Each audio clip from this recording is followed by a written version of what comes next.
আল্লাহর আযাব আসা শুরু হয়ে গেল। জমিনের নিচ থেকে পানিগুলো উঠতে শুরু হয়েছে। এমন সময় বাবার অন্তরের ভিতরে তো সন্তানের প্রতি মায়া আছে।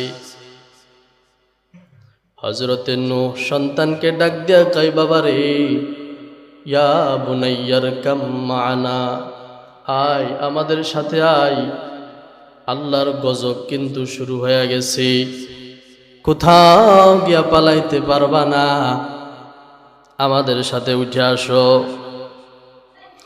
সন্তান জবাব দেয়, বাবা, قال سآوي إلى جبل يعصمني من الماء। আল্লাহ কোরআনে সুন্দর করে ঘটনাগুলো বয়ান করেছে, আমি হাবিবুর রহমানের বানানো নয়।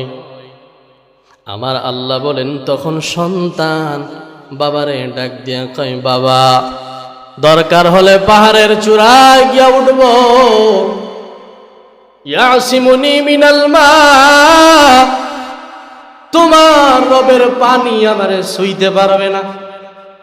দরকার হলে পাহাড়ের চূড়ায় গিয়া দাঁড়াইব, তোমার রবের পানি আমারে ধ্বংস করতে পারবে না।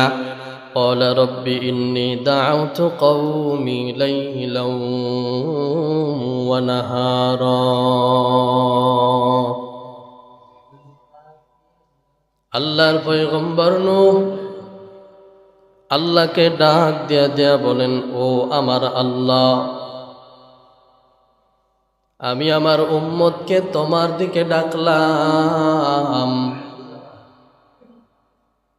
আমি দিনেও ডাকলাম, রাতেও ডাকলাম, এইভাবে করিয়া ৯৫০ বছর ধরে আমি দাওয়াত দিলাম, দিনেও দাওয়াত দিলাম, রাতেও দাওয়াত দিলাম। দাআউতু কওমি লাইলাও ওয়া নাহারা, দিনের বেলায়ও তোমার দিকে ডাকলাম, রাতের বেলায়ও তোমার দিকে ডাকলাম। আমার এই উম্মতগুলো যখন আমারে দেখে, আমার কথা যেন শুনতে না পারে, এজন্য তারা কানের ভিতরে আঙ্গুল প্রবেশ করায়, যেন আমি নূহ এর কথা শুনতে না পারে। আমি নূহরে দেখার পর আমার উম্মতেরা, আমি নূহ তাদেরকে আপনার দিকে ডাকবো, এই ভয়ে তারা কাপড় দিয়া মুখটা ঢেকে রাখত, নূহ যেন দেখতে না পারে।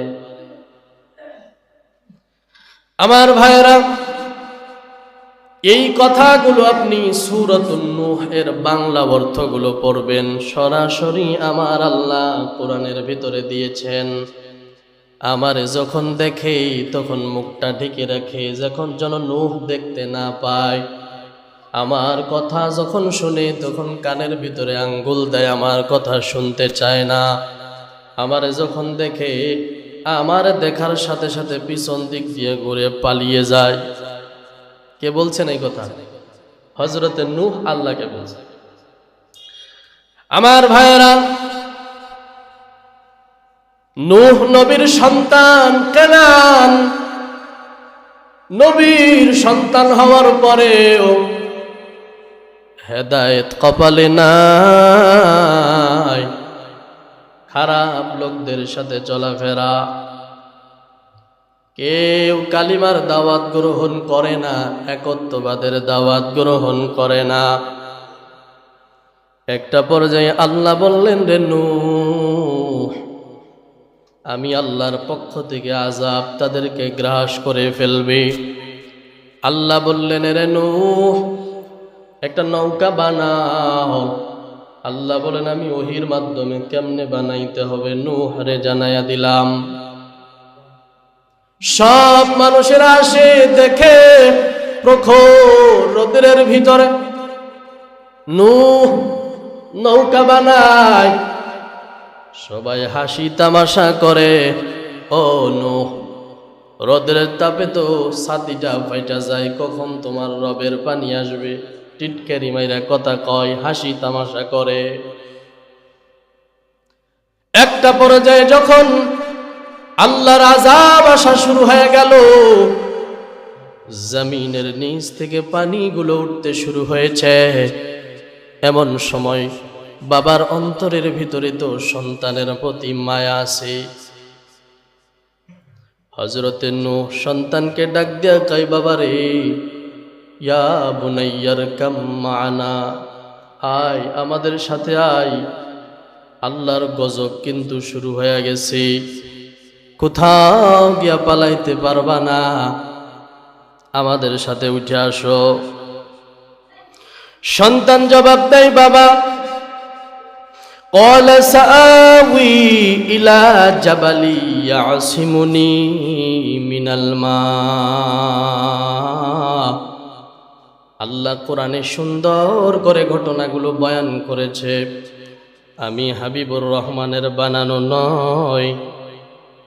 আমার আল্লাহ বলেন, তখন সন্তান বাবারে ডাক দিয়া কয়, বাবা, দরকার হলে পাহাড়ের চূড়ায় গিয়া উঠবো, ইয়াসিমুনি মিনাল মা, তোমার রবের পানি আমারে ছুঁইতে পারবে না, দরকার হলে পাহাড়ের চূড়ায় গিয়া দাঁড়াইব, তোমার রবের পানি আমারে ধ্বংস করতে পারবে না। আমার ভাইয়েরা, এমন কথোপকথন যখন সন্তান আর বাবার মধ্যে হয়, হঠাৎ করে এমন একটা তুফান শুরু হয়ে গেল, সন্তান পানির ভিতরে পড়ে গেল। এমন সময় সন্তানটা ডুবে যাবে। আল্লাহর পয়গম্বর হযরতে নূহ যেমনই হোক, কাফের হলেও তো তার সন্তান, অন্তরের ভিতরে মায়া। সন্তান যতই অন্যায় করুক না কেন, ও তো আমারই সন্তান। আমার ভাইয়েরা, এমন সময় নূহ পয়গম্বর আমার আল্লাহরে ডাকলেন, ওয়ানাদা নূহুর রাব্বাহু ফাকালা রব্বি ইন্না বনি মিন আহলি। আল্লাহু আকবার পড়েন। আল্লাহর পয়গম্বর নূহ ডাক দিয়া কয়, দয়ার মালিক, হাজার অন্যায় করলেও তো আমার সন্তান, আমার পরিবার, সন্তান ডুবে যায়। আল্লাহর কাছে যখন আরজি জানায়, আমার আল্লাহ ডাক দিয়ে কয়, নূহ, قال يا نوح إنه ليس من أهلك। ও নূহ, এই সন্তান তোমার পরিবারের অন্তর্ভুক্ত হতে পারে না। সন্তান কাফেরদের সাথী হয়ে গেছে। এক নাম্বার ঘটনা আল্লাহ বয়ান করেন, আরে নবীর সন্তান হইলেও তোমার চলাফেরা যদি খারাপ লোকদের সাথে হয়, তোমার চলাফেরা যদি মুশরিকদের সাথে হয়, তোমার চলাফেরা যদি কাফেরদের সাথে হয়, কাফেরকে যদি বন্ধু বানাও, মুশরিকদেরকে যদি বন্ধু বানাও, আমার আল্লাহ ডাক দিয়া কয়, বান্দারে, মুশরিকদের পরিণতি যেমন হবে, কাফেরদের পরিণতি যেমন হবে, তোমার পরিণতিও তেমন হবে।